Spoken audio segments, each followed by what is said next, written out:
नमस्कार, आपका स्वागत है फटाफट खबरों में। आज हम लेकर आए हैं हिमाचल प्रदेश के हर छोटे बड़े शहर की सबसे तेज और ताजा खबरें। तो चैनल को सब्सक्राइब कीजिए और वीडियो कहां से देख रहे हैं कमेंट बॉक्स में हमें जरूर बताइए।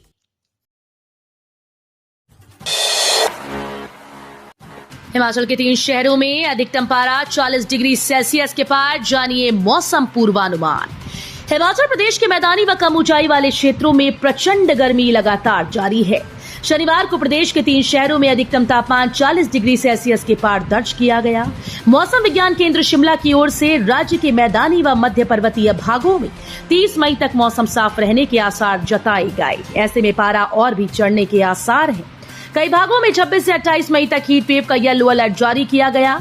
31 मई को प्रदेश के कई भागों में बारिश की संभावना है। वहीं उच्च पर्वतीय कुछ स्थानों पर 29 से 31 मई तक मौसम खराब रहने के आसार हैं।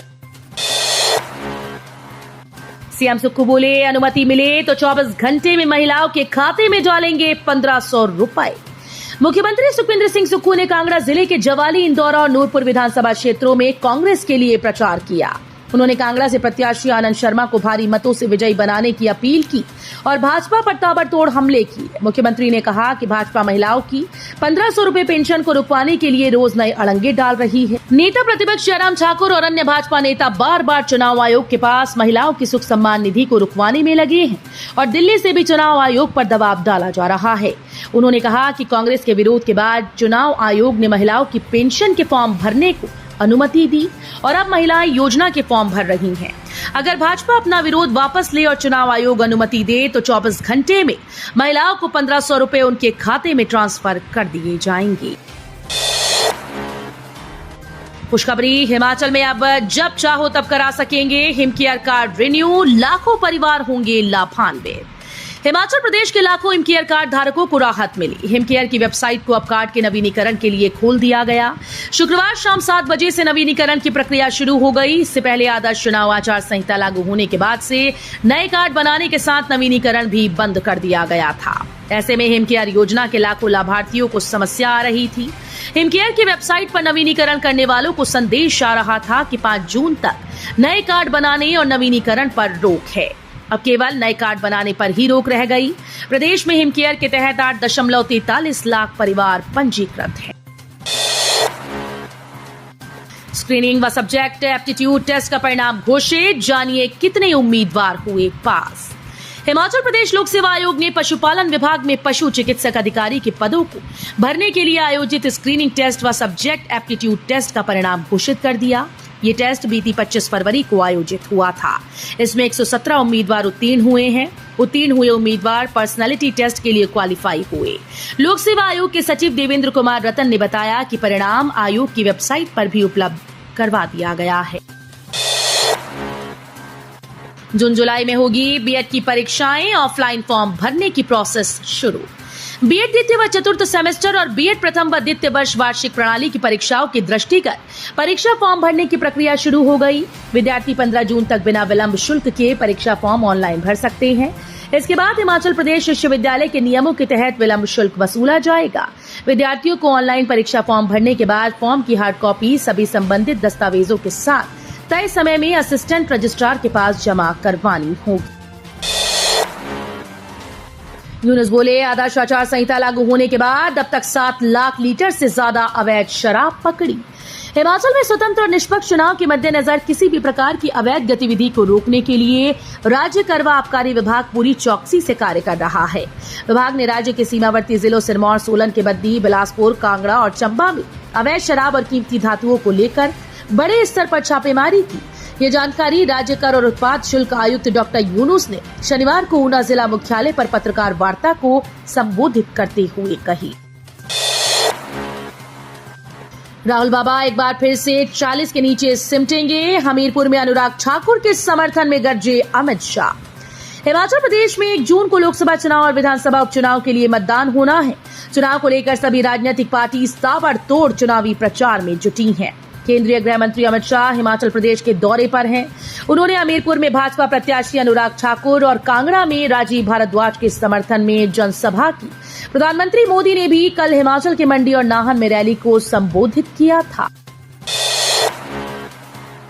2 जून तक विश्वविद्यालय न आए कर्मचारियों अधिकारियों की चुनावी ड्यूटी लगने से कामकाज हुआ प्रभावित। लोकसभा चुनाव की दृष्टिगत हिमाचल प्रदेश विश्वविद्यालय से बड़ी संख्या में कर्मचारियों व अधिकारियों की चुनावी ड्यूटी लगने से कामकाज काफी प्रभावित हो गया। इस स्थिति को देखते हुए विश्वविद्यालय में कई कार्य बाधित हो रहे हैं।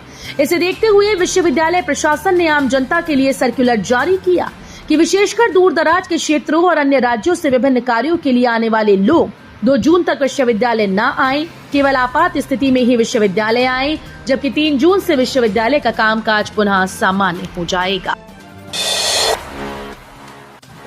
मल्लिकार्जुन खड़गे बोले, हिंदुस्तान की सीमा पर कब्जा कर रहा चीन, घर बनाए जा रहे मोदी बैठे हैं चुप।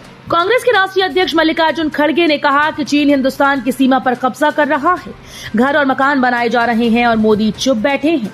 उनकी 56 इंच की छाती सिर्फ दिखाने के लिए है, उन्होंने तो नहीं देखा, मगर कोई मशहूर टेलर है तो देखो कि उनकी 56 इंच की छाती है भी कि नहीं। उन्होंने कहा कि प्रधानमंत्री तो जवाहरलाल नेहरू की तरह होता है, जो सबको समानता से देखते थे, इंदिरा गांधी की तरह होता है, जिन्होंने पाकिस्तान के 2 हिस्से किए, पाकिस्तान से बांग्लादेश को आजादी दिलाई। इन्होंने तो पहाड़ खोद कर चूहा निकाला।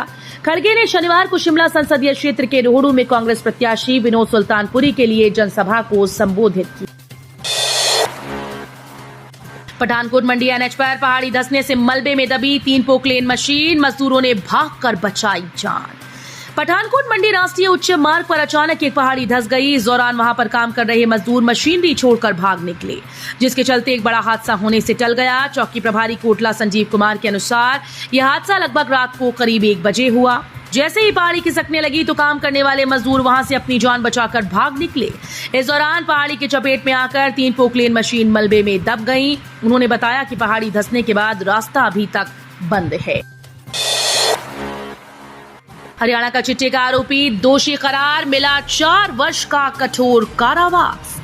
हरियाणा के चिट्टे के आरोपी को एलजी विशेष न्यायाधीश भूपेश शर्मा की अदालत ने दोषी करार देते हुए 4 साल की कठोर कारावास की सजा सुनाई। दोषी को 25,000 रुपए जुर्माना भी लगाया गया और जुर्माना अदा न कर पाने पर 3 माह की अतिरिक्त साधारण कैद भी भुगतनी होगी। एलडी विशेष न्यायाधीश भूपेश शर्मा की अदालत ने ये सजा सलीम 23 वर्षीय पुत्र स्वर्गीय फजरुद्दीन निवासी गांव नंबर 3 नेहरू कॉलोनी तहसील और जिला फरीदाबाद हरियाणा को सुनाई। आपदा में गरीबों के हक पर मारा गया डाका, कंगना रणौत ने सुक्खू सरकार पर लगाया आरोप। मंडी संसदीय क्षेत्र से भाजपा प्रत्याशी कंगना रणौत ने शनिवार को द्रंग विधानसभा के पद्दर और टकोली में चुनावी सभा कर प्रदेश की सुक्खू सरकार और कांग्रेस प्रत्याशी विक्रमादित्य सिंह पर हमला बोला। कंगना ने आरोप लगाया कि सुक्खू सरकार चोर है।